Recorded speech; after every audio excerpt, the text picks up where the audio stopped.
প্রবাস নিউজকে অনেক ধন্যবাদ আজকের আমাকে এই সুযোগ দেওয়ার জন্য, আমার কথাগুলা আপনারা প্রচার করার জন্য আপনাদেরকে অনেক অনেক ধন্যবাদ। এর সাথে সাথে যে সমস্ত প্রবাসী ভাই বোনেরা বিদেশে কর্মরত আছেন তাদের উদ্দেশ্যে আমার কয়েকটা কথা। প্রথম হচ্ছে, আপনারা বাংলাদেশি, প্রত্যেকটা শ্রমিক বাংলাদেশের দূত, বাংলাদেশের অ্যাম্বাসেডর। আপনারা এমন কোনো কাজকর্ম করবেন না যাদের দেশের সুনাম নষ্ট হয়। কোনো অন্যায়, কোনো অপরাধমূলক কাজে জড়িত হবেন না।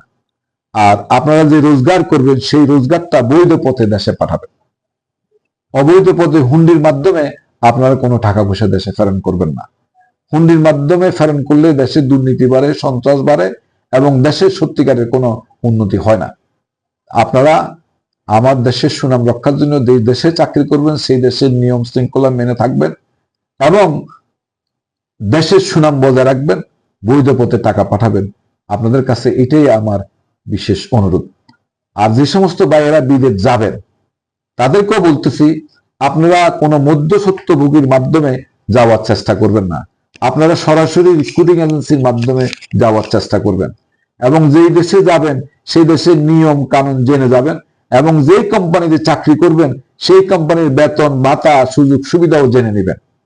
আপনারা এখানে কোনো হেজিটেট করবেন না। বর্তমান সরকার অত্যন্ত অত্যন্ত সচেতন। আপনাদের অধিকার রক্ষার জন্য সরকার সব রকমের ব্যবস্থা করতেছে।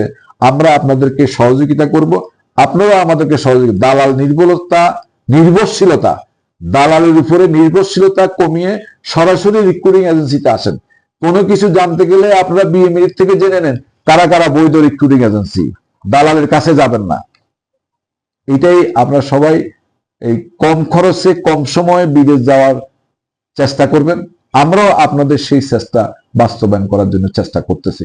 সকলকে ধন্যবাদ। আল্লাহ হাফেজ।